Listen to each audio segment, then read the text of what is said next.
আল্লাহ পাক গফুরুর রহিম। আপনি তওবা করে এইমাত্র চলে আসেন, আল্লাহ মাফ করে দিবেন ইনশাআল্লাহ। আপনাকে আল্লাহ পাক পরীক্ষা করবেন আপনি সত্যিকার তওবা করেছেন কি না।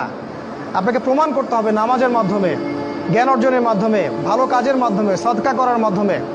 সৎ কাজের আদেশ করবেন, অসৎ কাজে নিষেধ করবেন। আপনি ইসলাম পরিপূর্ণরূপে পালন করার চেষ্টা করেন।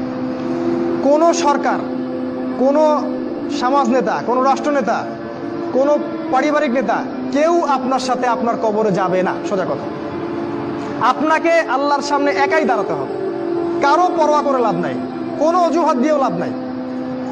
দেশটা ভালো না, বিশ্বটা ভালো না, সমাজটা ভালো না, সময় ভালো না, এগুলো বলে কোনো লাভ নাই। মানে আমাকে আমার রবের সামনে দাঁড়াতে হবে। আমার ভালো আমাকে বুঝতে হবে। আমার ভালো, বাজারে গেলে একটা মাছ ভালো না খারাপ আপনি তো বোঝেন, তরকারি ভালো না খারাপ বোঝেন। দিনের ব্যাপারে বুঝতে চান না কেন? দিনের ব্যাপারে খালি হুজুরদের শরণাপন্ন কেন হচ্ছে? পড়াশোনা করেন, আমল করেন, আমল বাড়িয়ে দেন।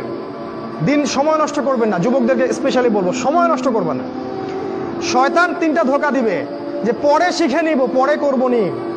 শয়তান আসে বুঝাবে যে এখন কি আর বয়স হয়েছে, আগে পরে দেখা যাবে। শয়তান বুঝাবে আমি এগুলো জানি তো, আর জানার দরকার নাই। এগুলো শয়তান বোঝাবে আপনাকে। এই শয়তানের ধোঁকায় পড়বেন না। সময়কে মূল্যায়ন করেন, আমল করা শুরু করেন। আল্লাহর ওয়াস্তে তওবা করে আল্লাহর দিকে ফিরে আসেন। আল্লাহ পাক তৌফিক দান করুন, আল্লাহুম্মা আমিন। 3 নাম্বার, সৎ কাজের আদেশ করেন, অসৎ কাজে নিষেধ করেন। পরিবার থেকে শুরু করেন। আপনি ব্যক্তিটা গড়ে তোলেন, পরিবারটাকে ইসলামিক পরিবারে গড়ে তোলেন। আপনার ছেলে, আপনার মেয়ে, আপনার স্ত্রী, আপনার সন্তান, আপনার বোন, আপনার মা, সবার ব্যাপারে মনিটরিং করেন, চোখে চোখে রাখেন। আপনি জানেন না আপনার ছেলেটা অনেক আগেই জেনাকারী হয়ে গেছে, আপনি টের পান নাই।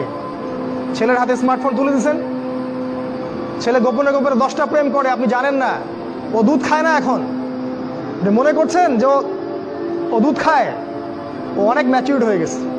আপনার মেয়েকে দেখে মনে হয় খুব পর্দা করে, দেখেন ভিতরে ভিতরে কোনো ছেলের সাথে সম্পর্ক তৈরি করে ফেলছে। অনেক ঘটনা ঘটে যায়, আমরা সরল মনে অনেক কিছু করি। আপনার ওয়াইফকে দেখেন, আপনি যখন বাসায় থাকেন না, কি করে না করে মনিটরিং করেন।